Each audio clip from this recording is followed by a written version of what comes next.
fact. Fela won't give anybody, any musician support. Didn't give them any chance. Fela won't give any musician any support to go up above him or apart with him. He doesn't want it. Why? That's just his stupidity and selfishness. Well, if he gave them chance, he didn't know that we are making your work more popular. Everybody wants to copy him, wants to play his music. He won't. He even sent talks to musicians who will play his music. Wow. So, of course, well, if anybody, other people play your music, it will spread more. After all, Europeans now, everybody wants to play your music. He felt it is he alone, and he was afraid that some people may play better. So he had that fear? He had that fear. He doesn't want anyone to come above him at all. Yes, mo kí pé ẹ káàbọ̀ sí orí ètò yìí lẹ́ẹ̀kan sí Àgbàlẹ́tù. Inú mi dùn láti wà níbí. Àti pé inú mi dùn wípé bàbá tí mo kí délé lénìí ní Festac nílùú Èkó. Wọ́n wà láyé, wọ́n wà láàyè, wọ́n wà ní àlàáfíà. It's good to be home with the legendary producer tí gbogbo èèyàn ń pè ní Sound President. Òun ni popular name táwọn èèyàn mọ̀ wọ́n sí, the legendary Odion Iruoje. Daddy, inú mi dùn láti wà pẹ̀lú yín. Thank you very much. How are you, sir? Great, thank you. Mo rí pé yọ́pì lẹ̀ ṣe wà. But bàtí mo ti lọ rí dọ̀ fún pààyàn, mo rí pé 1939 ọ̀bí. Ben. So à ń sọ̀rọ̀ 86 àbí? 84. 84, alright, 84.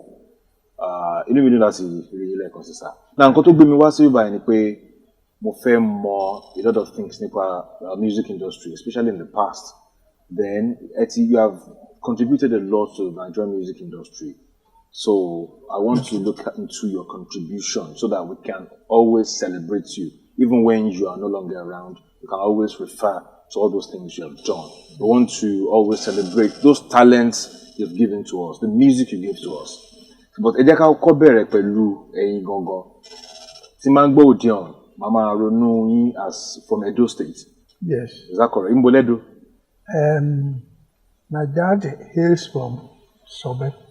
Oh, okay. That's a boundary town. Okay. You know, next to Ifo. Okay. On the western side. All right. So, ẹ̀yin àti Agbadele Abiodun ìlú kan náà ni? Yes. In fact, we're cousins. Oh, okay. Ṣé máa ń sọ̀rọ̀? Well, not quite often. Tẹ́lẹ̀ bóyá ó ti travel, sir, I don't know. Wọ́n wà ní Ìjẹ̀bú-Òde. Ìjẹ̀bú-Òde ló wà ní. Ẹ̀nà wọn ti retire sí Ìjẹ̀bú-Òde. Exactly. Since tó ti retire, okay. We used to discuss quite often. Now, did you work on music together at any point? Except for recording. Oh, okay. You know, except for recording. All right. So, Baba yín ọmọ Sobe? Yes, my dad is from Sobe. Okay. My mom is from Sabongida Ora. Okay. It's also an Edo town. Speaking town. Okay. I was born in Sobe, actually, before we moved to Ibadan, where I grew up, attended primary school there, then secondary school, Mayflower School, Kenya. And of course, I had my program in UI, and after that, I was awarded the Commonwealth Inter-University Council, Commonwealth Inter-University Council Award, which took me to Imperial College London. Imperial College? Yes. Where I was involved in the program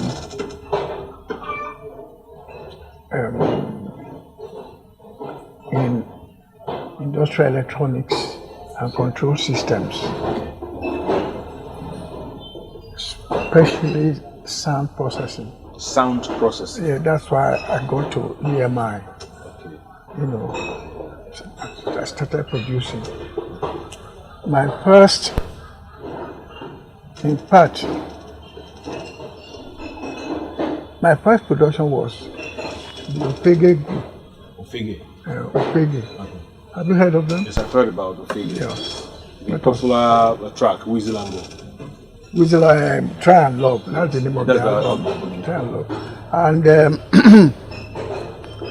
that was my first production and the first true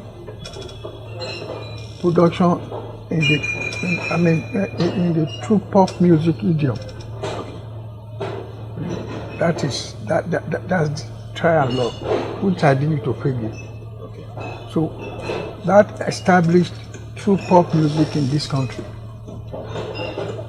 It was further enforced and properly established by Chris Okote's I Need Someone. Okay.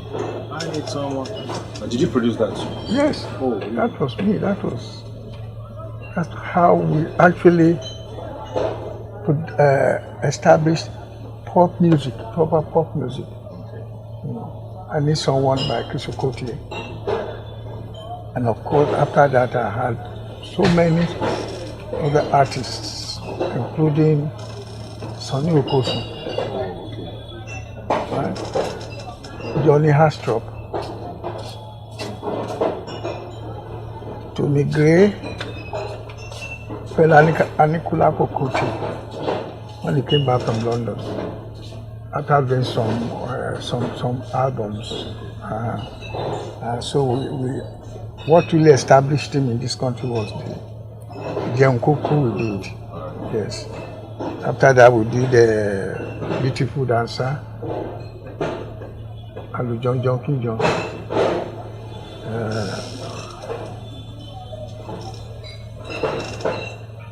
Oju Elegba, and so on. You know, there are so many. All the early hits. The early hits of Fela was me, and then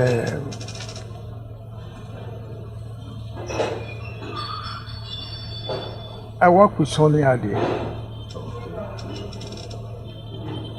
There are too many artists that I work with. All right. The Rinka Experience, Oh yeah, okay. the Funkies, many. Jamaya in the North, Mama Shata as well.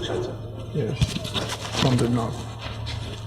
They were well, as far as I can remember.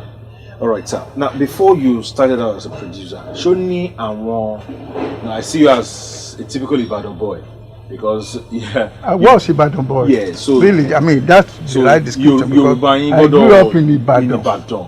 So gbogbo àwọn kí ló ń korúkọ ẹ kí ni orúkọ àdúgbò tó wà wájú yìí yẹn gbogbo orogún yẹn Agbowo yẹn gbogbo Mọ́kọ́lá yẹn gbogbo àdúgbò yìí ni gbogbo bẹ́ẹ̀. Bẹ́ẹ̀ni. All right. So Agbowo in Ibadan. In Ibadan, yes. In Ibadan. Àwọn artists wo ló catch fancy in growing up as a child? Then what we can call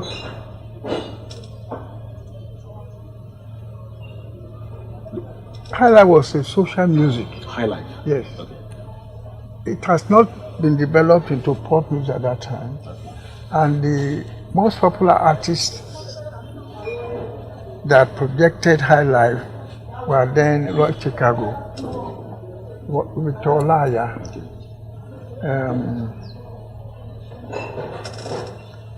Then we have some few juju guys, Sonny Ade. I can't remember all the other.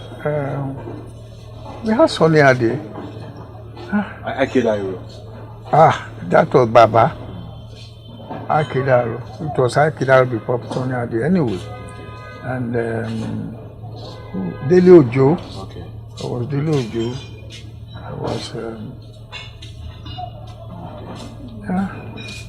Ojoge ńkọ́, Ojoge Daniel. Ojoge àwọn yẹn ló kọ́kọ́ bẹ̀rẹ̀ jùjú. Ló sọ Ojoge Daniel. Abdulrahman Campbell got popular from London, not here. Abdulrahman Campbell.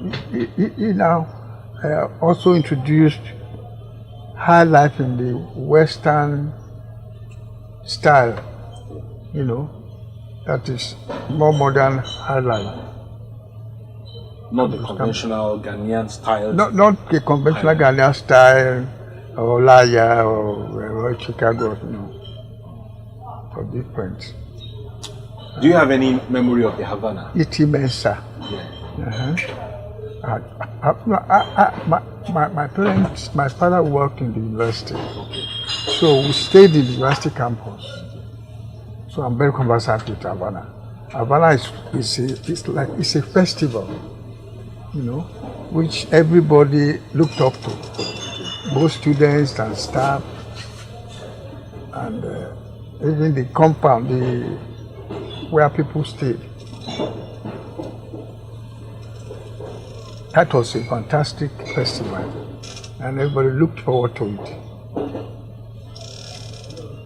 They brought popular musicians from Lagos, mainly. Like, which artists do you remember? Well, this is how I knew Iruoje Chicago, Victor Laya, Bobby Benson, even Daily Ojo.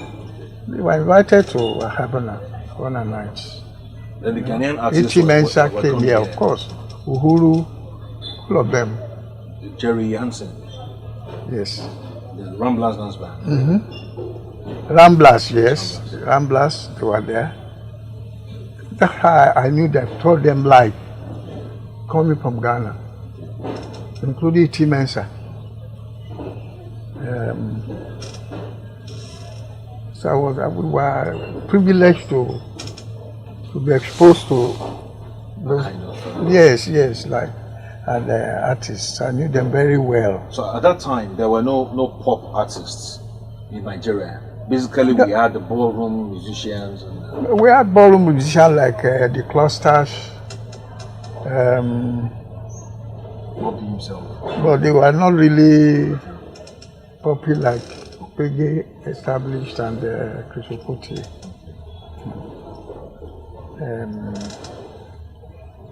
I can only remember Clusters. They were most popular, and they were in Ibadan. So, what's your first influence on production before you entered into being a producer? A professional. Yes, kí ni àwọn olóò lẹ́kọ́kọ́ mọ̀ pé àbí kí ló jẹ́ kẹ́ mọ̀ pé nǹkan kan wà tán pé ní production àbí being a producer? You see, I was already producing, but when I went to when I was sent to London for some program, right? Then I knew that what I was doing in Nigeria was production. So I will produce in Nigeria before getting to London. All these small artists, the popular artists. I want Tony Gray one bear, all those so new course, no. So as at when then sorry? Yeah, the year. Can I remember properly? That was before you went to London. That was before I went to London. I What was year did really you travel producing. These are very difficult questions. I can't remember. I've been to London several times. No, but the very first time. Yeah, the first time. The time you went for the Imperial College training.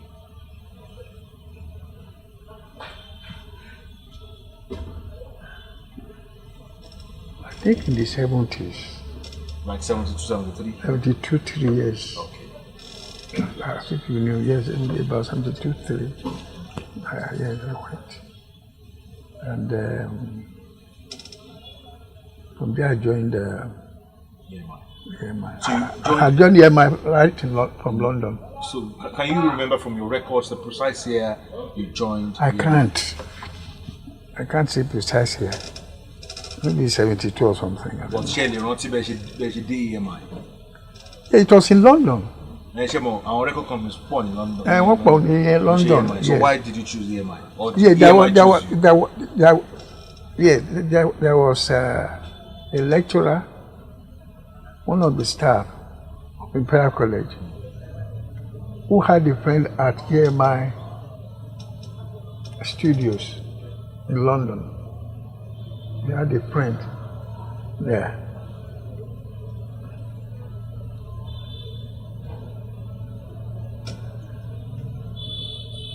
Because I was being trained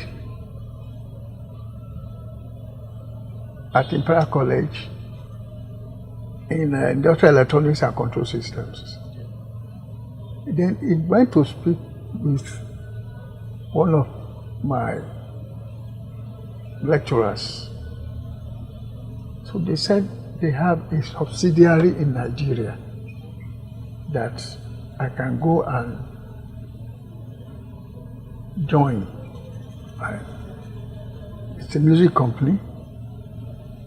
So, and I had to do my training at Abbey Road Studios in London, preparing me for the Nigeria subsidiary as a recording engineer.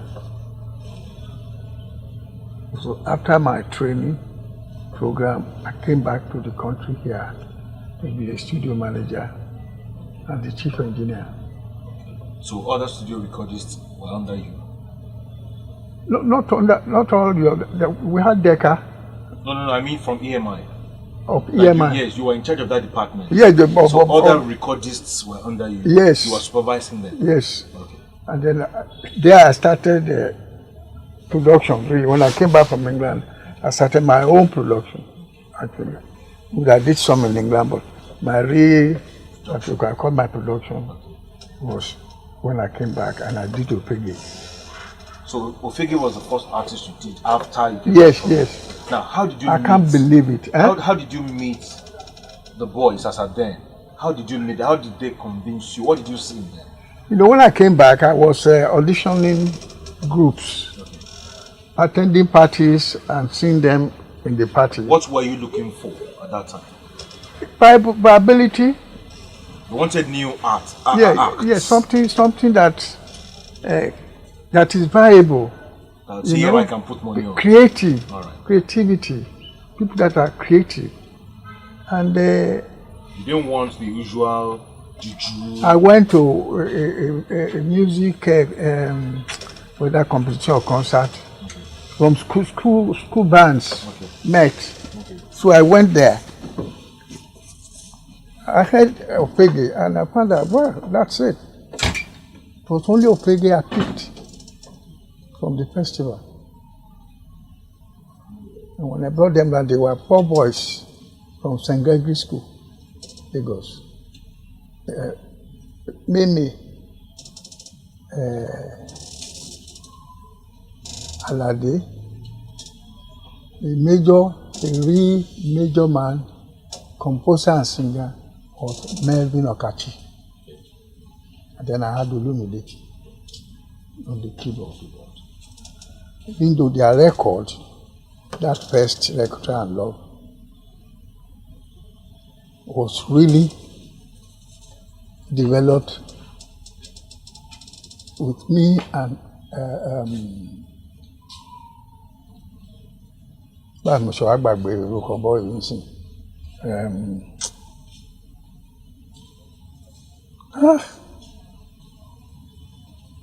it's a popular boy. If I mention his name now, you will remember. No, not okay. He's a guitarist. Guitarist, okay. He was in Blow, was the main Blow guitarist. Kí ló adé báyìí tí mo gbàgbọ́ orúkọ? Nínú àwọn interviews ní kò ti mention orúkọ. I think he's late now, right? He's late now. Ó ti kú. Because if you don't want to orúkọ yẹn, but mo rántí pé he was the best at that time. The best, you know, he was the best. He was playing the role on the guitar of even the organ. Because later, Olumide, I've had to remove most of the Olumide's organ, and then replace it with the pen or something. Anyway, that was the guy who did all the guitar in Opege. Only we left just no one left. He played all the guitars. He replayed the rhythm and the lead, and also played Olumide's organ organ on guitar. Berkeley Jones. That's the name. Berkeley Jones. To Berkeley Jones. He was we became, I don't even know, we became so unanimous. If I did that, he knows what I mean. He will play it. Play this, and he just need to hum it a bit. He develops it. That of Berkeley Jones. Versatile. Was one of the greatest guitarists I have met. You know? I can compare him with Santana. Carlos Santana. I can compare him with Carlos Santana and Berkeley Jones. It's just that EMI didn't consider sending about or experience, like going to America, London, everywhere to perform. He was just a local guitarist, and I tell you, he was great. So it was not signed by EMI. It was allowed to be free. No, it was just, in fact, I invited him, I introduced him into it. We started all together. But EMI could have signed him. It wasn't it was just a member of a group, Blow, which we also did, which we also we produced. That's, so we signed, was one of the members. He was the drummer, Louis Kiss.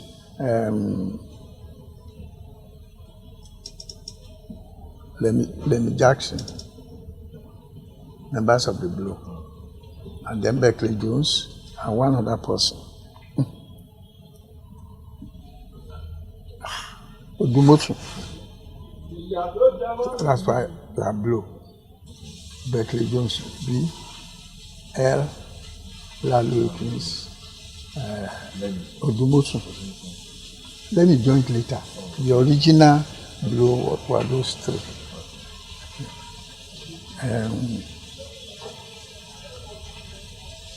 So those are popular artists. Then we had Inca Experience, we had Punkies, we had Tommy Gray, Sonny Okosun,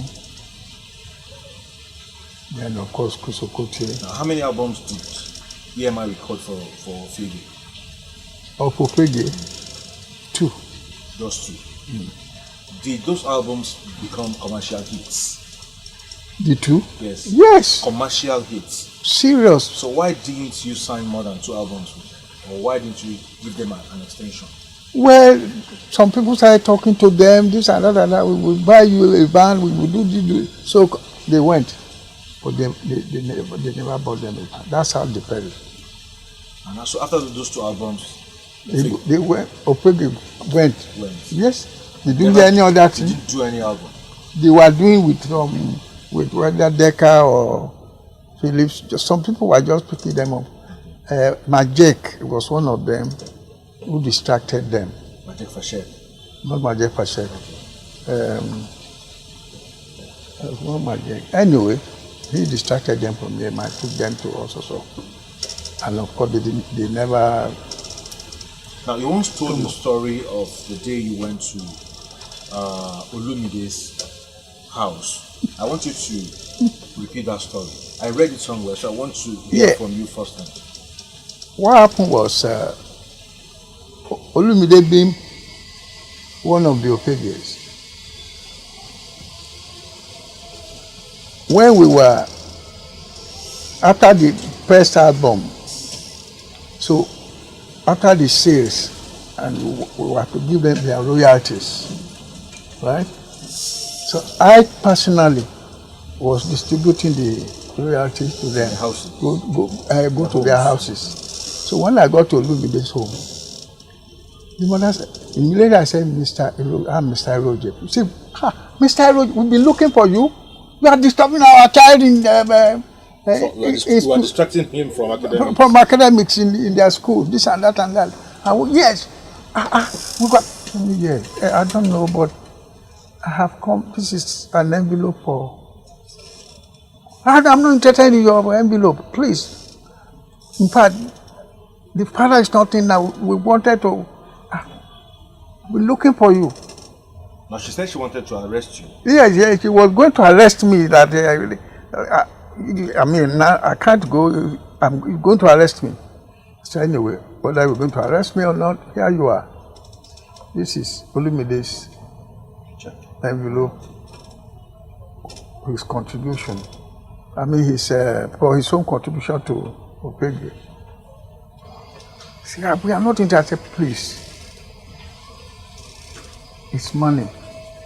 Oh, is that? Anyway, he opened it and said it. He said, when next are they going to the studio?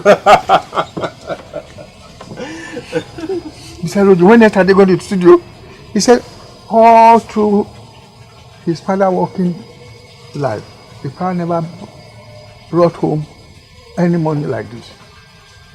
How much? Can you remember? I can't remember how much. Can I remember? I've had so many stars like that. He couldn't believe it. He said, look, I'm serious. When next are they going to the studio? I said, very soon we'll put them in the studio. Let this sell out first. And that was one of the biggest sales. Now, with that kind of sales, we can conclude that you made them stars at that time. They were superstars, not just stars. Superstars. Yes, exactly as they were small boys, small school boys producing things like that. They were superstars. Superstars. The Opeges. They were superstars. You see, they mobbed them. The crowd, young boys, young teenagers mobbed them outside. They can't come outside freely like that. But your contract with them would not include arranging shows for them. It was only limited to their studio sessions. And we had some promoters, okay, which we use. So they arrange shows for them and so on, you know. We had some promoters, independent promoters, but they are our clients who pick up some of our artists. Or when I call them, look, do something for this. See, they arrange some shows and so on. They know that, yes, they can put some crowd. We arrange shows for them. Now, are you still in talks with any of the living members of your family? I know some of them are late now. Yeah. I didn't know if they are late. I know that they all traveled abroad. They all traveled abroad? Most of them, when after they got the money, I found that a lot of them traveled abroad. They were poor.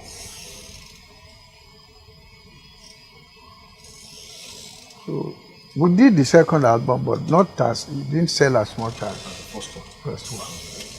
But it sold. It sold averagely.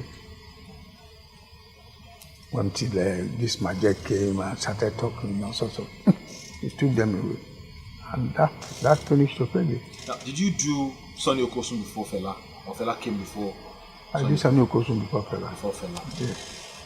Sonny Okosun was unknown as at that time. Completely unknown. But he has been doing music with some group from Edo State or there. And he had a group called the Paperback Limited or something. Paperback Limited.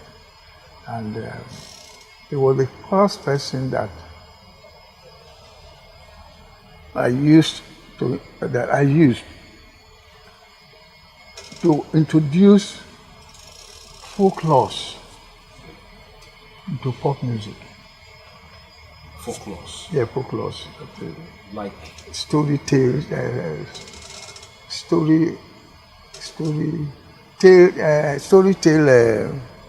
songs. Even like Yata Kwalo is a story, it's a storytale song. Things like that in Asian language, in the local language. So we introduced it into pop music and developed it along like that. That became what we now call Sonny Okosun. At what point did Sonny Okosun come up with Ozidism? Yeah, when it became, popular, the first, second record became hits. So he changed his name to Ozidi. What's the meaning of Ozidi? I forgot your Ozidi is like a spiritual being. Okay. So he called it Ozidism. It's Ozede, a nation. Okay. But he called it Ozidism, his type of music and his name, whatever it is. Sonny Okosun. Sonny Okosun, highly talented. By my standard, was one of the best we had.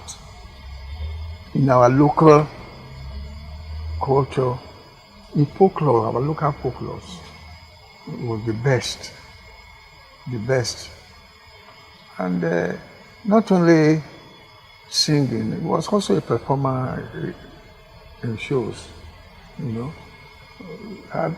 was one of the biggest that toured around. He toured America, he toured England, toured than Fela. He toured more than Fela? Yes, of course. Of course he toured more than Fela. And he stayed on with EMI for a very long time? Throughout. He never left? Well, at the end of he retired, yeah. That was it. It became a bit. These artists, when you start with them, they are so cooperative, obedient, and so on. The moment they become stars, they want to dictate to you, and that's where they lose. They just crash because they don't know what I saw in them that I developed. They cannot know, they don't see it. They just know they are now stars and they think they can do it themselves and so on. They did it to a lot of producers.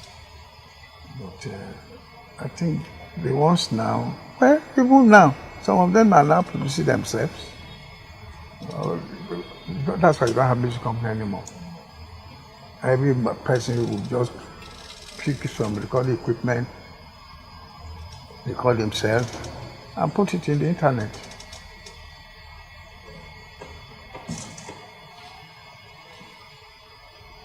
So that's it. There is a particular song done by Sonny Okosun, Now or Never.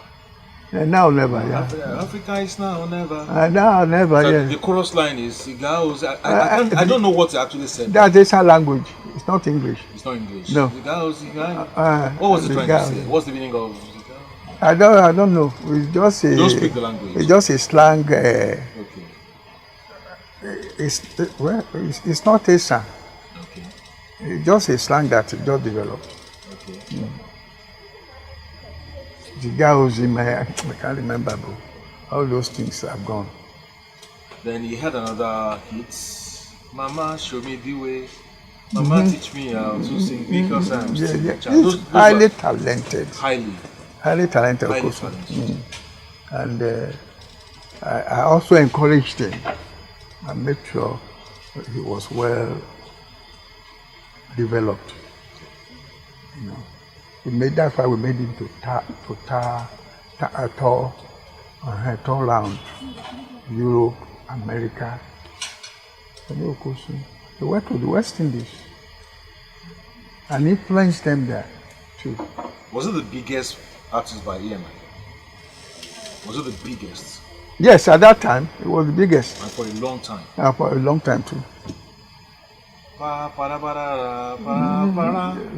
Because it was very original.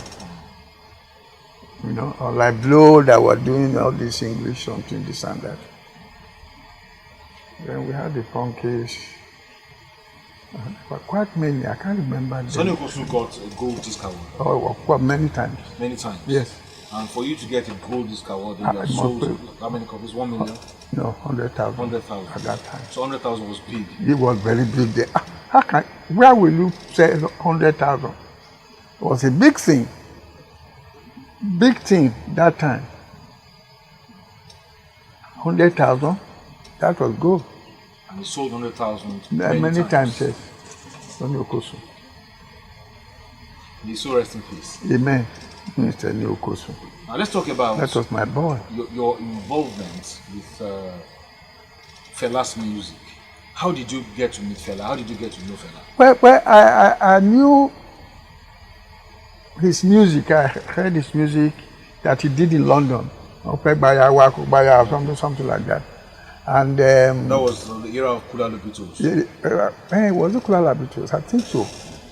He did it with EMI London, all those, and they made a lot of problems with EMI. So EMI just. Now you said something. I read it and you said it again just passing now that it was giving record companies problem in London. Yeah, that is not companies. Okay. EMI. EMI was giving EMI London problem. Yes. What was? So they just. In fact, they instructed me not to have anything to do with him. What was his grouse with EMI then? What was his grouse with EMI London? Fela, if he signs a contract that his loyalty will be so much,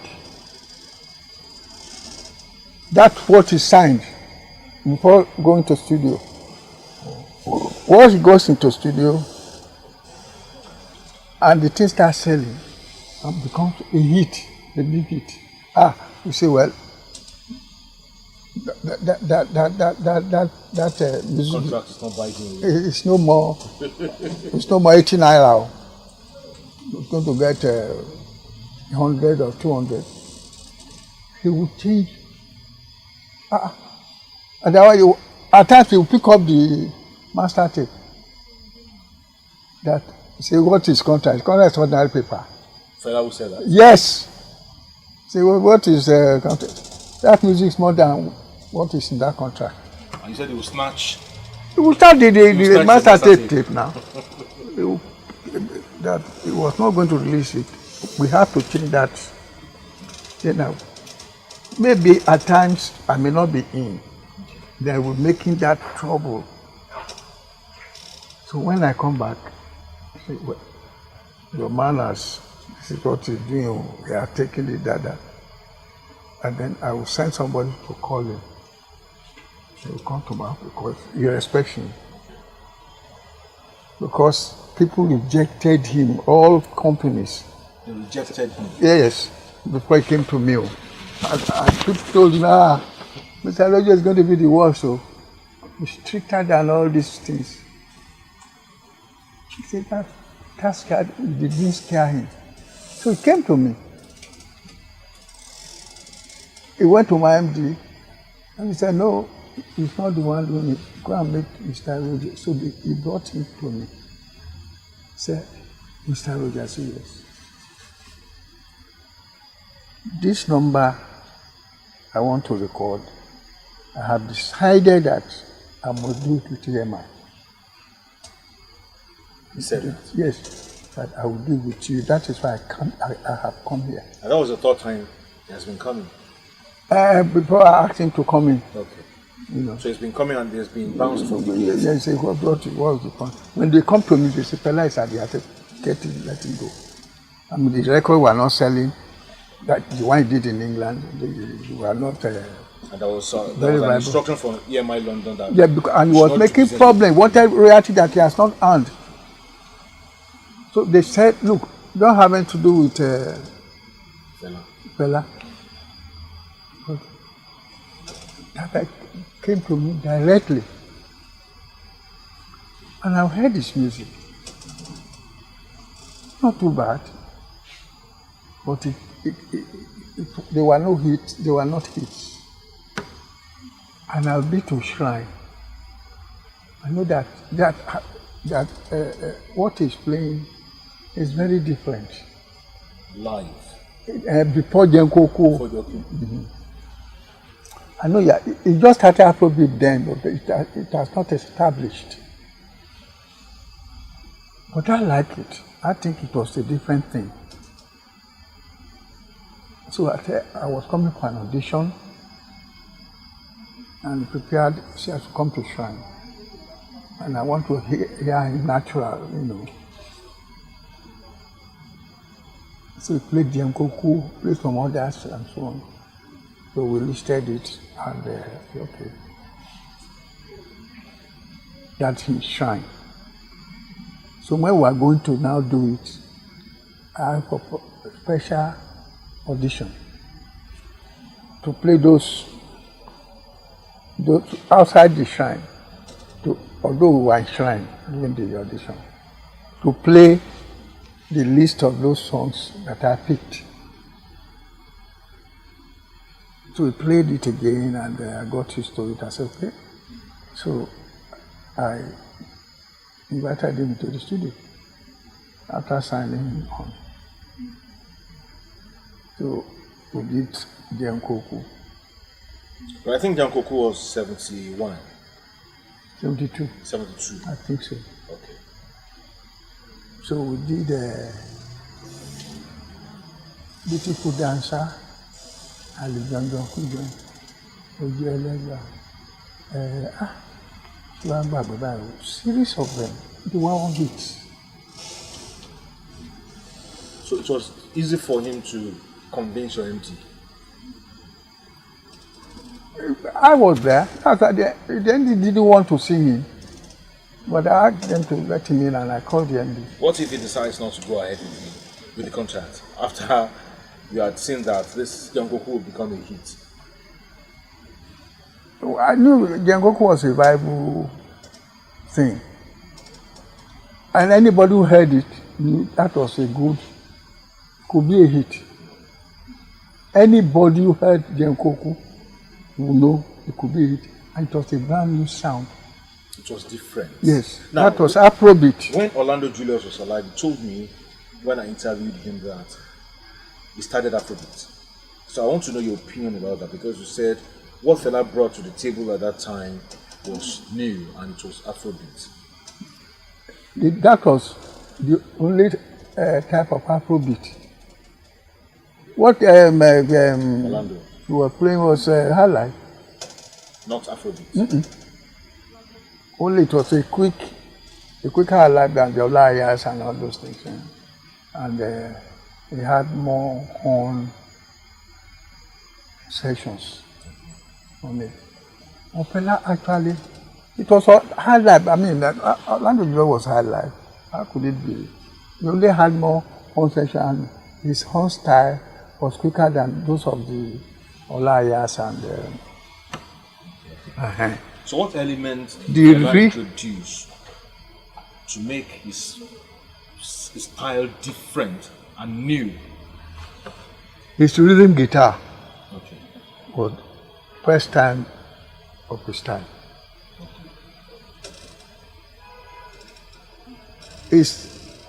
Then he had a tenor guitar. Okay. He had a lead. So he had more guitars. And the regular highlight band. Yes. He had rhythm, tenor, lead. So can I Regular highlight band had only one. So can I conclude that Fela started influencing even juju bands? Oh yeah, they started playing it. Yes. They started introducing tenor, rhythm, and all the other guitars. Yes, guitars. Yes. Some even tried to put in the horn. I said no, forget it. You are playing juju. This is now you want to be playing high life. If you are that, stop it. So now they wanted to do it. I said no. So I wanted to introduce the horns. Yes, he played it once in the. I said, you are going to spoil it. What are you playing? You are playing juju. You cannot play horn in juju. Now, do you remember Bob Aladeni? What do you mean? Bob Aladeni played horns into his own style of juju music. That he did, but it didn't work. When he went to Abioro, they introduced the horn, serious horns. It didn't work. You are playing juju, you are not playing high life. High life has horn arrangement.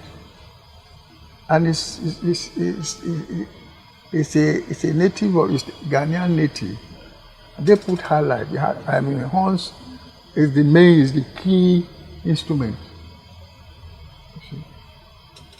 But Fela changed it to Afrobeat. And it was completely clear of high life. You will know they are not playing how this is Afrobeat. I would name it Afrobeat. He just said, you see, I have a new sound now, Mr. Iruoje. I have a new sound. And it is called Afrobeat. I didn't understand what he was saying. You didn't understand? I didn't. He said, new sound. What new sound are you going to have that I've never heard of? What is it? What was it? It's a new sound completely. From High Life or anything. He was playing High Life in London and so on. Those were High Life. But he now said, look, I have a new sound now, Afrobeat. I said, there's no new sound, we are going to play down to High Life now. He said, okay. So I went to audition. Goodness, I couldn't believe when he started horn. God, I've never heard such horn arrangement in my life. No one ever did that. Plenty of horns, the arrangement. I couldn't believe what I was hearing. Good, we have to go into the studio. In fact, MD came to my audition. He's a white man. Was listening to it. He said, Mr. Iruoje, please, can you get this man to the studio before he changes his mind? I said, no, I've not finished with the rehearsal. Oh, Mr. Iruoje, please. No, he's very unstable. He could change his mind. I said, Fela won't change his mind on me. And Fela was indeed unstable. So we are doing it together. I was very unstable. We could just pack up and get away, go away. It's like Mama Shatta. Oh, just like Mama Shatta? Yeah, Mama Shatta. They'll be recording, he will just stop suddenly. He will just pack his things and leave his boy behind. Who even tell the boy? Yeah. It's like he was going to urinate. The boy will be there waiting for him to come back. Mama Shatta is already in Ikeja. So who would have provoked him to do that? Or what would have I don't know. At that time, you know, it's a drug. We didn't know. Okay. Drug was not very popular at that time. Okay. So these were people who were misusing drugs. They were abusing drugs. He would just get up like he was going to the toilet. He didn't leave his bag. That man Shatta. It was like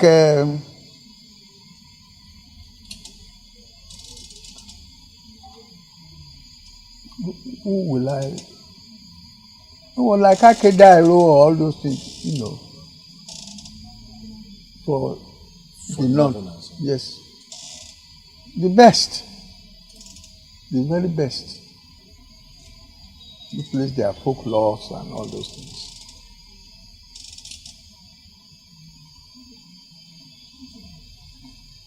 So Fela eventually recorded many. Oh yes, now I just told you now. You got gold discs too. All those that I've mentioned. Got gold discs. Mojo Legba, The Beautiful Dancer, and John King John.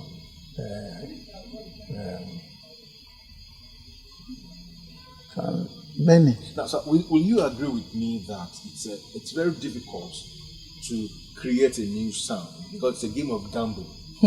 It's entirely Afrobeat was entirely new sound. It took everybody by surprise. The day we released them, come and see the streets of Lagos. All record sellers were playing it. Or perhaps he had introduced the new sound at his shrine and he saw the acceptance. That was why I decided to just go ahead. I was there. He called me. He came to EMI to tell us that he has a new sound that he wants to record. The MD said, "Job, to say something else. What do you mean by new sound?" I said, "Fela, what are you talking? New sound?" He said, "Look here, Odion." I said, "Yes." He said, "It's new sound." You are so convinced. Yes, you've never heard it before. Come to the shrine and listen to it. If you like it or whatever you want, if you want to correct a few things, come. And I went. We did a few changes. But it is. I said, it took me by surprise. The horn lines. I've never heard such horn lines in my life. Then the tenor guitar, the rhythm, the way he was playing them, and the bass. I've never heard such a sound. You remember the musicians that were with Fela at that time? People that were on the guys that Kofi, were Tony Allen. Tony Allen on the drums. Oh yes, Tony Allen on the drum. Those are the major people now. Then the guitarists, I can't remember them. Is it true that it's only that Tony Allen's drums pattern is just Fela? It's just Fela now. If someone else, if Fela is not there, even Tony Allen himself cannot play Afrobeat. If Fela is not there. Okay. You've heard Tony Allen play several times, haven't you? Does it sound like Fela? Especially horn arrangement. It's only his drum that he gets right. But at times he doesn't even get the drum right. Because the response from Fela, in Fela's arrangement, it's not there. So there was a synergy. Yes. So it's not the same as Tony Allen playing in Fela group. Now, did Fela come to EMI before he went to Decca, or he left EMI for Decca? He came to EMI. Immediately he came back from England and he thinks that he's not going to record with any other company.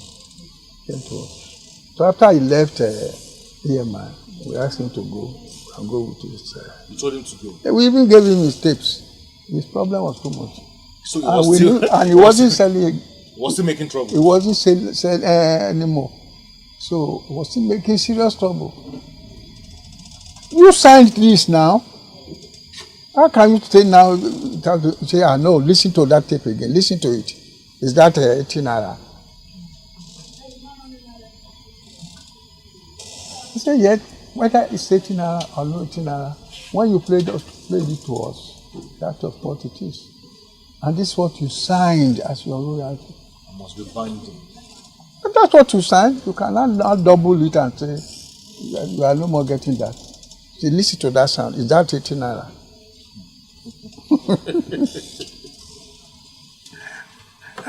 I don't know for you, I don't know how you quantify it into money. But you said at the time it wasn't selling any longer. It wasn't selling longer. Did people get tired? After those my series and maybe one or two, there's no more. Now, did people get tired of the new sound? No, it became too monotonous. Okay.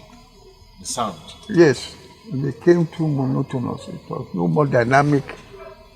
Like the Odion bass, the Erratic, So could that mean that new sound called Afrobeat was not sustainable? It was sustainable. That's what became. You yourself said the juice. Everybody wants to copy it. It's still on today. That's what multiplied into what we are hearing today. You know, it's Afrobeat, and they call it Afrobeat, and the Europe and America, they find it easier to play the high life Afrobeat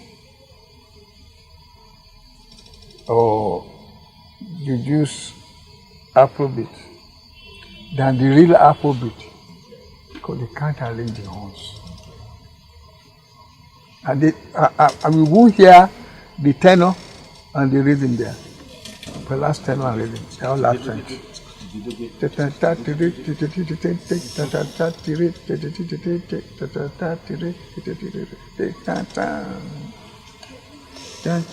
later he became a social crusader. So he he politicized it. He politicized so it. I didn't mean it did not politicized. He placed his music properly. Yeah. He would have gone places. But a lot of people loved him for, talking down on government. Yes, but he spoiled his music with that. But later, people got fed up because he himself was not behaving like that. He was not repeating what he was, practicing what he was preaching. So nobody took him seriously anymore. The Indian hemp saga, did it happen around EMI? Was there any time you cautioned him to never to smoke around the EMI? We can't caution him now. He wasn't the only one smoking. People like Ginger Baker, all of them, not only even Indian hemp. So you allowed it to fly? That is, he has to do it. For the inspiration? That's what they believe, okay. Yes. But I don't believe Indian hemp contributed anything into their music.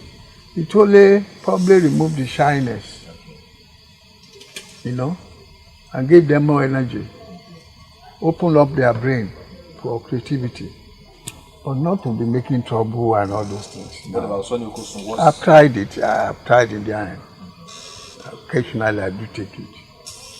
Till now? Yeah, I do take it. Maybe use the hemp to Well, as a marketing strategy to. They take it as something to make trouble with. But Indian hemp is not like that. Indian hemp is just like if you take beer, it will intoxicate you, right? But doesn't push you to be misbehaving all over the place. The only thing you cannot balance yourself, cannot control even your tongue, how to speak. Was Sonny Okosun into hemp smoking too? No, Sonny Okosun didn't smoke hemp. He didn't. He was not a hemp smoker. You recorded. But he can drink. Okay, he wasn't drinking. He can drink it. Not abuse. Okay, no, because he was quite moderate. You did legal assistance too? Of course. Assistance. Did them. Now, there was an insinuation because I interviewed Mommy Taiwo Lijadu. And she said something. They're in America now. Yes, the one is late, one is still. Yes, I know. Now, she said something like Fela didn't give them the necessary support, despite the fact that they were related in a way. And in fact, Fela won't give anybody, any musician support. Didn't give them any chance. Fela won't give any musician any support to go up above him or at par with him. He doesn't want it. Why? That's just his stupidity and selfishness. Well, if he gave them chance, he didn't know that we are making your work more popular. Everybody wants to copy him, wants to play his music. He won't. He even sent talks to musicians who will be playing his music. Wow.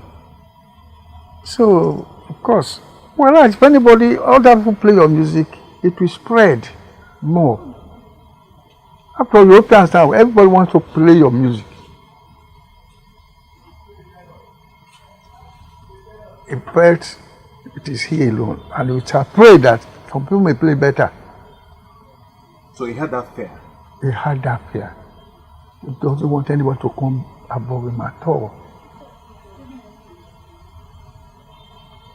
Would that be the reason he didn't support his own son, Femi? Well, it's not a matter of supporting his own son or not. He leaves his son to develop his talent. Because I have... The son took from him now. Yeah, I have an old magazine where, I think it's an African Concord magazine from the 90s, around when Fela influenced his children. Yeah, well, there was a time they fell out and Femi Kuti said Fela never believed in him. I believe in him doesn't mean that Fela didn't teach him anything or influence him. Believe is different. Believe in him that he could do it. He is capable, you know, and he wants to be like him. So Fela just, not that he doesn't want him to play Afrobeat. Fela believes in his children. I remember a time, I got into radio around 2002, 2003, but I became a full practitioner in 2003. So then, anytime I play Fela on radio, my program's head would come and tell me to remove that song. It took me like a year. Why? To know. I heard. I want to confirm from you that if it's true that Fela banned the song from being played on radio. Yes, he did. That was why. He did. Why? Well, you know, Fela was too. He doesn't want people to copy it. So he never wanted it on radio. He's afraid for people to learn it, to copy it, and then they could be better than him. Or was it about it's not creativity? Full commercial benefits. You see? Maybe he wanted the full commercial benefits of every airplay to come to him. every commercial benefit. You play he play his own. His own music. He could go to. He won't go to anybody else. But what he doesn't want is other people to copy his music, to try and play his music. He himself did not copy people. How did he start playing music? Yeah, he copied a lot. He listened to Calypso and everything. Yes, now. There was a song by and highlight people. Julius Araba. Yes. He did it in a single recording. So, why are you now stopping people from copying you or trying to play your type of music? You did lots of other people's works after that. Of course! You cannot play or compose music without an influence of what you have been hearing.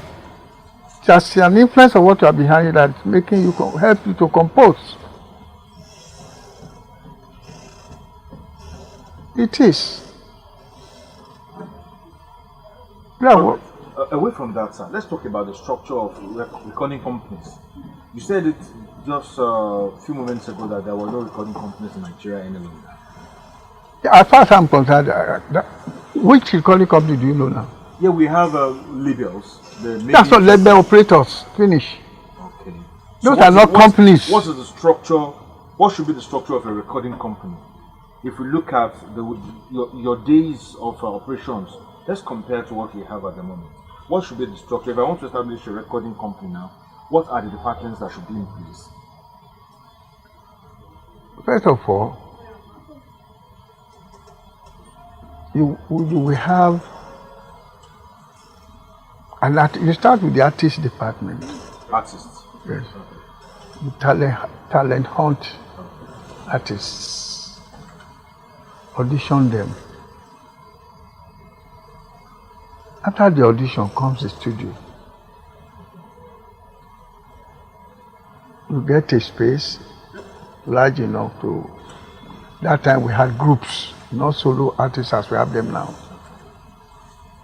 We had groups like Fela. Those days we had groups, so you need space. So the studio should be big enough to contain them. You have various recording equipments. You have the mixer, the mixer desk.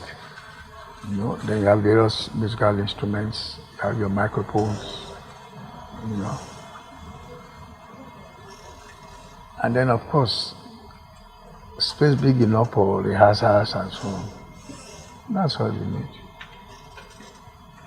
But for today's labels, label operators. Label operators. They are merely labels. It's just label operators. You can have a label. You can make a record, sing into your this thing now. That's why. And then your company is the label on it. And you put it on the internet. You don't go to record companies to release your records for you. All right. Now, or even record your records. Okay. You don't find recording studios so popular anymore. And the standard has completely gone down. Yeah. See? It is recording studios, music companies that make up the standard and maintain standards. Now there are no record companies, you can put anything in the air, internet. It's up to them to play it though, or not to touch it. Okay. All right. I have just a few more questions. I think about 7 or 8 more questions. And the first one is, when was the last time any artist in this country created a new sound or a new style? When was the last? Okay, let me take you back into time. Fela created Afrobeat in 1972 with John Koku. Now Shina Peters came in 1989 to create another style of juju music. We were just playing juju music and then created a style. He just named it his own style. I mean, he has a different style from Sonny. Okay. Sonny has a different style from Mumbai. Everybody has his own style. Okay. So we can't compare that to the creation of Fela at that time. We cannot compare Shina Peter's creation at that time to Fela's creation in 1972. No, Shina Peter didn't create Afrobeat. I'm talking about creating a new style because we have a lot of people that sing like Shina Peters. Well, I haven't heard one that sings like or play music like Shina Peter. We have lots of them. They Yeah. play Afro Juju. They call it Afro Juju, but it's not like the one Shina Peter played. It's not.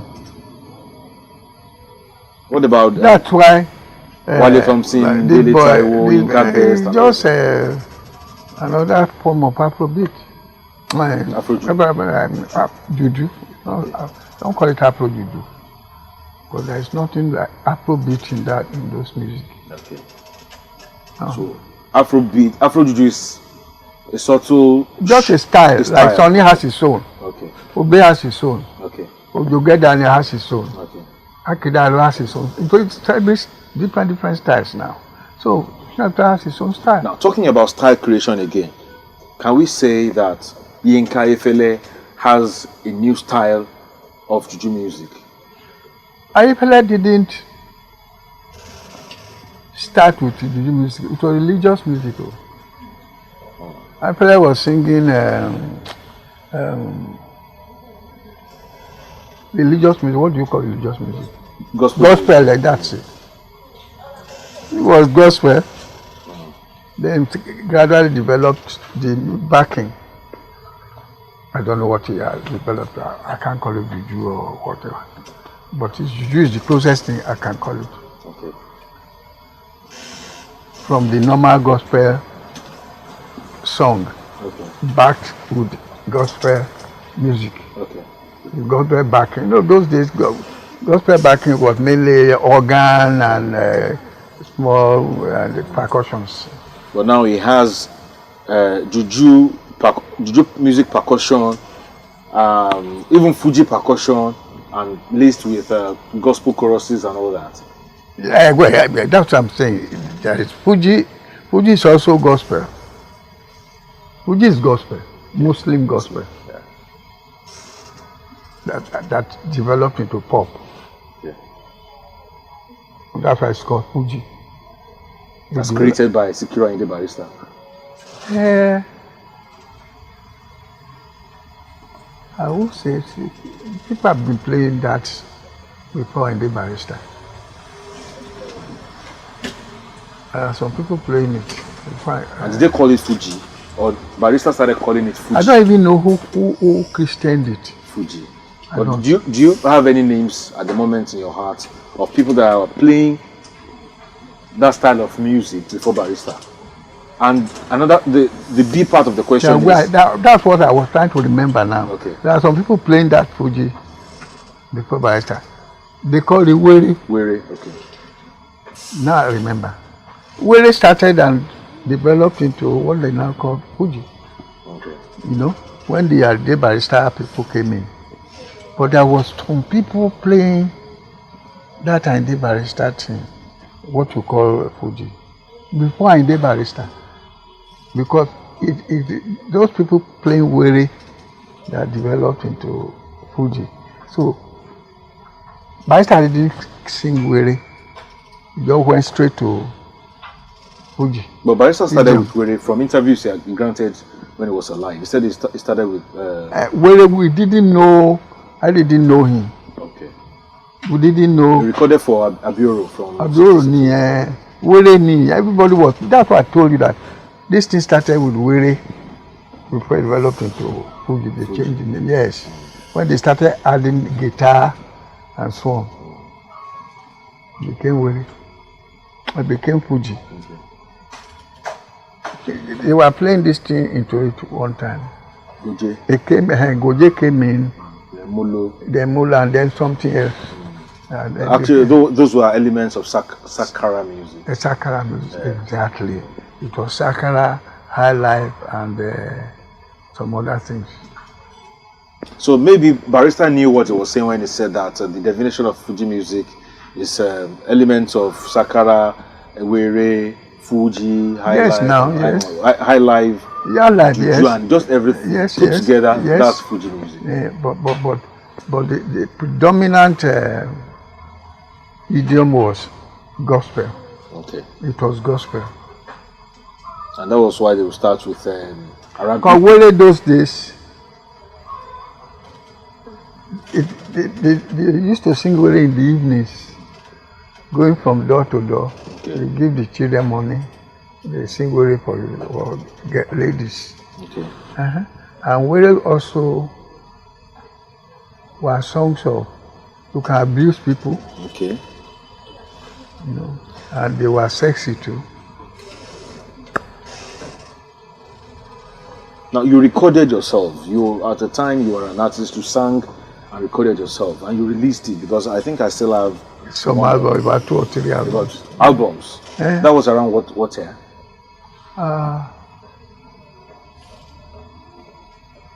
Well, maybe the 80s. 80s. So what style did you do then? I just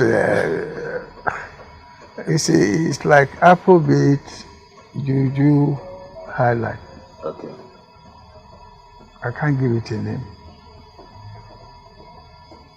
Now you talked about I Need Someone by Chris Okote. Yes. At that time, Chris Okote, was it signed to EMI or Phonodisc? It was signed to Phonodisc. Okay, but you produced for Phonodisc. Yes. But you Then still I was with Phonodisc. Oh, okay, you left EMI. I left EMI to join Phonodisc. You started with So when Phonodisc. Arun Oshola formed Phonodisc, I was so impressed. Okay. Now look at a local artist come here with a place like Phonodisc, I must join him to develop it. Okay. Unfortunately, his nephew, that is the mistake he made. Okay. He would have made his nephew MD. Okay. To have made somebody else. A neutral person. A neutral person And somebody else that is not related to to him, him. even a white man. Okay. MD of Phonodisc. Then we employed producers, managers, and all those things. But I admired it, and I didn't want people to, because they will come and attack him now and discourage him so much, and he so much impressed me. I said, I will join him.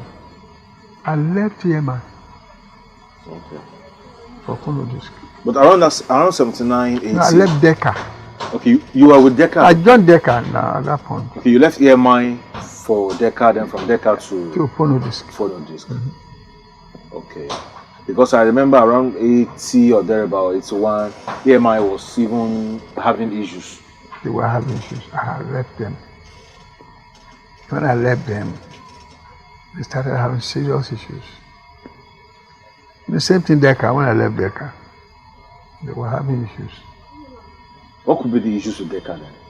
You see, my difference, the difference I put into EMI and Decca was recording company, music companies.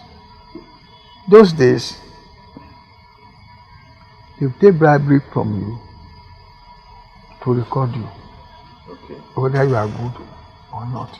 That's what killed record industry when I left it. Okay. That is what I met, and I removed it. I started producing, recording from actual viability. That yes, you can sell by my own opinion, and I test other people's opinion too, before I finally release any record. Okay. So that it won't be my opinion alone. But I recorded it with my opinion. Okay. Do you understand? With what I was hearing.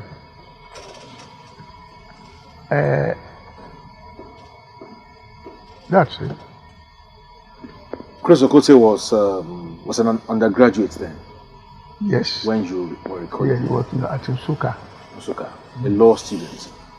a law student. It was different. Completely. He further established pop music different from Figgy. yeah. Figgy had their own style too. Okay. Yes, they first started through pop music. Okay. Then Chris Okote came in to enforce it, Okay. to truly establish it, finally establish it as pop music, our kind of pop music. Did you produce all Chris Okote's songs? Or were you the producer of all the songs? Yes. All of them? Yes. How many albums did you record for him? I remember maybe 3. Okay, maybe 3 albums. Followed by Chris Okote were the likes of Dizzy K, Dizzy K Falola. Falola. Then around that time we had I left Dizzy K Falola for Tony Okoroji. Okay. You know, because he brought him in, and I said, Tony Okoroji, you can take care of that. So that was actually, I started with him, but further developed by Tony Okoroji. Tony Okoroji was with what company then? With us. With EMI? I employed him. Okay. So I employed him. He was a producer also? Yes, he was artist manager, producer. Talent hunting in the East, bringing Eastern artists. Now, were you at any point lured by the Abiros or the Tabansi at any point in time? They can't lure me. Okay. Because they were copying me now, copying us. Whatever we did in EMI, they went to do. So they can't lure me. Now, did EMI have any Fuji artist at that time? I know that there was a particular Taoid Adediba. Yeah, which I gave, just as I gave Tony East. Dizzy K. East, not Dizzy K. Dizzy K, he got Dizzy K here. But he was now bringing the Eastern artists. I said, go and take care of East. Okay. Since you are an Igbo man and you are experienced in artist management. So also, I did, you mentioned somebody now. Taoid Adediba. Yes, to take care of all this Apala, Fuji, and so on. Okay. So you had many of the traditional artists with EMI then? Yes, handled by Taoid Adediba? Some of them were there before he came in, but I now put him in charge of all those Apala. When I found that it's also has some talents in that. Okay. Now, do you remember any name by Demola Adepoju? I've heard that, yes. The Hawaiian guitarist of the African Beats, around 1977. Do you remember you met him? Demola Adepoju. Demola Adepoju. I don't think I met him. Okay. I was just thinking maybe he came to EMI to record. I can't remember. He plays what? Hawaiian guitar. Yes, I think so. I think he came to EMI. You recorded? I think so. Was it released? It's as in the Hawaiian guitar. Yes. Yes, it was released. But I didn't produce it. Okay. I think I provided the recording. Okay. All right, so my last question here will be, this is First Stack. So my last question will be associated with this place. This place was created as a result of the festival of for the performance. For the performance of the First Stack. Now, First Stack 77. Has it added anything? Did it add anything to our music? Because we had lots of musicians from all other countries and all that. Do you think it added anything to our music industry? Yes, to our own music. Yes. Music industry. Yes. I would say yes. It further brought in development of folk laws, traditional music from east, from north, from here, brought them in. Develop groups, develop them for pop music. So the showcase was real traditional dancing and so on now. So actually, yes, it encouraged it for us to make use of folk laws our traditional music in pop. Okay. He did. 2 more questions. To a large extent. Afrobeat. Fela did Afrobeat. But what we have now, we have lots of young people claiming they are doing Afrobeat. Okay. No, nobody can.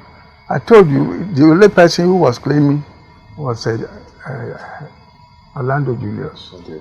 And he did not say that in my presence. But the likes of Burna Boy and the young people we have around, they are claiming to be doing Afrobeat. To play, yet, but not that they created it. You said created. Yes, that's for Orlando Julius. He said he created. You said many artists create.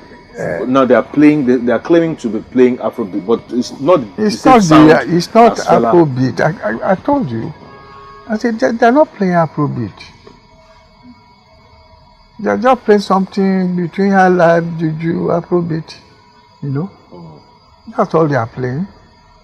Even Akpala, from the way some of them sing, they sing like Akpala. There are a lot of them are not playing Afrobeat. To play Afrobeat, you have to play like Fela, and if you have to put some innovations, you will still see Fela in it. We know that's Afrobeat, but it has a style. Okay. All right. But you see, anything outside jazz, high life, and whatever, it's called Afrobeat. That's why Europeans will say they are playing Afrobeat. You see them playing it, and without those horns, a lot of them do it without songs, without the tenor guitar and rhythm. Okay. Now go and listen now again. You will see what I'm saying. There will be absence of horns and horn arrangement. Some just play solo horns or riffs, you know, just little riffs. That's not Afrobeat. Afrobeat arrangement, it's Afrobeat arrangement. You now found that when Fela even started, the later Fela Afrobeat was no more playing Afrobeat. It was just yabbing and then backing in with some monotonous music sound. Was no more playing Afrobeat. He himself knows that. Now, do you think music business, especially from all over the world, it's mafia business? Like one has to join one cult or the other before you can rise to the top of the kind of fame. It depends, not in music. Not in music alone. Not in music, sir. Okay. Music is talent, it's creativity,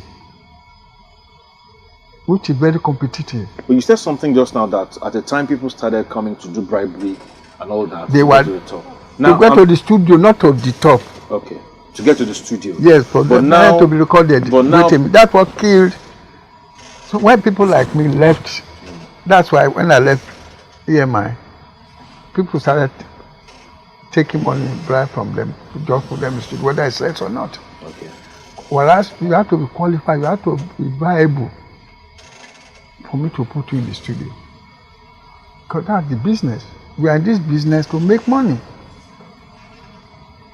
Not just for the name of you created, you made a record. Okay. You made a record, has it sold? Have you made money from it? And making money from it means it has gone round people. The more you make money, the more people it has reached. You understand what I mean? Yes, I understand. All right. Of all the artists you recorded, because if I sit with you for the next 1 hour, I'll keep asking questions. But I just want to let you take your rest now. Of all the artists you produced, even including Paul McCartney, you did not mention Paul McCartney, but I read it up that you. We did a Band on the Run. Now, of all the artists you produced, which of them can you say qualify as an artist of your production duty for them that speak to you or as speak what? to you, as know that you enjoy their music? Which of them do you think? Apart from the fact that I produced this album, if I want to enjoy good music, I always like to listen to this particular artist. Which of them do you do you say endears to your heart? Do I like most? Yes, just to say it that way. I don't always want to say I like one artist that I produce than the other.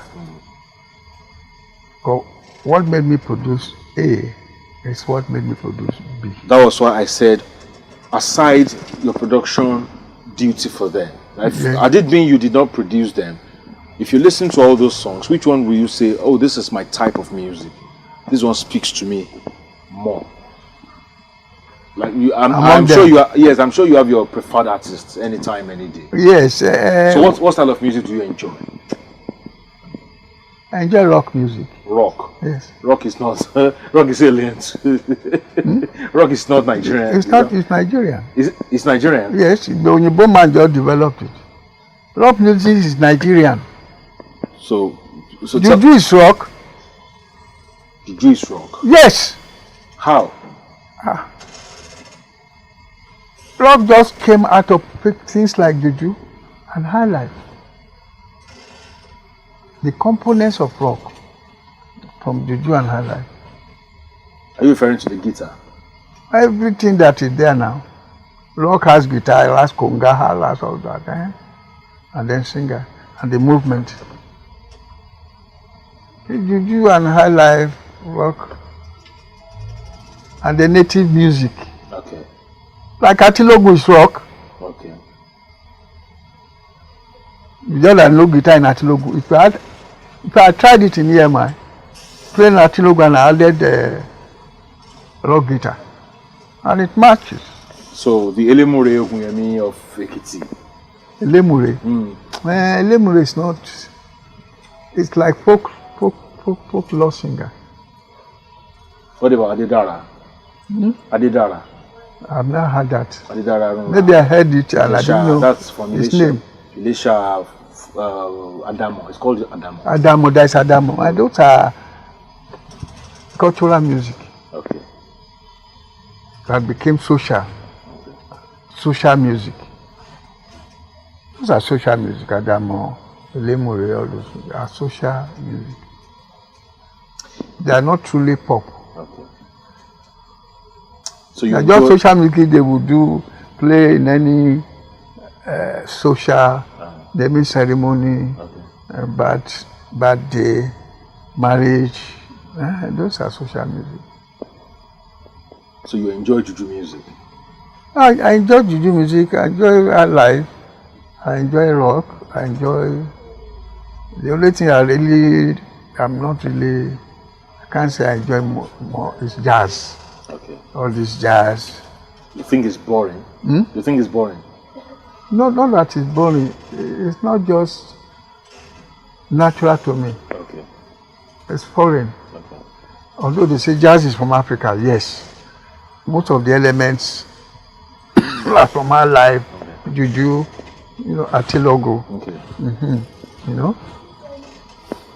All right, thank you so much, sir. It's been so rewarding speaking to you. I've learned 5 or 6 or 7 or 10 things. I too have learned. What I didn't really take cognizance of. I have taken it. Right. Now. It's more. I see it more understanding. Things like this at times, they don't go without me gaining something. Unless if it's not constructive. Thank you, sir. And if it's not constructive, we quickly end it. It will last like this. Yes. I will tell you, I don't know. I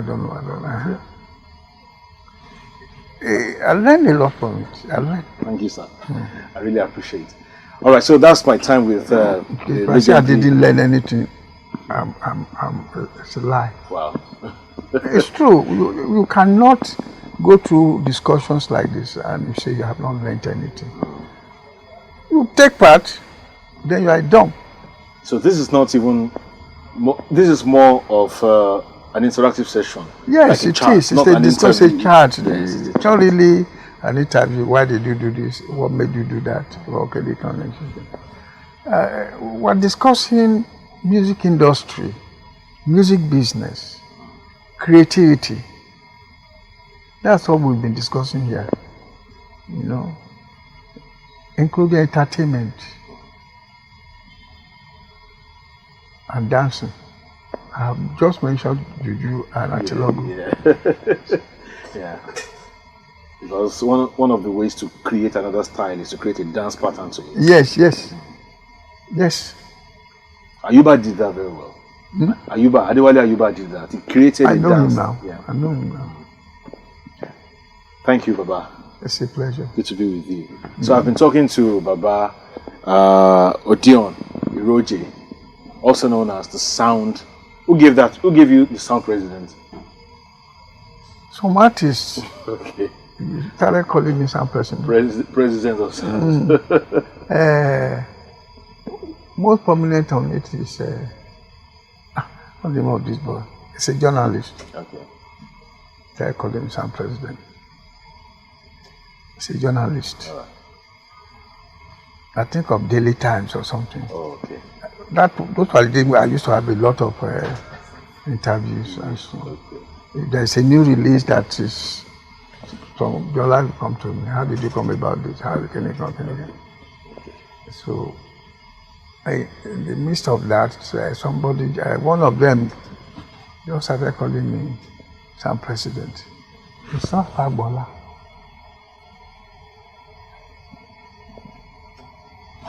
Oh, why could I forget this boy's name? Who really, he's a journalist. Okay. He actually Christianed it. Okay. Some president. Thank you, sir. So others picked it. Yes, sir. Thank you, sir. Okay. Thank you too. Yes, sir. Thank God.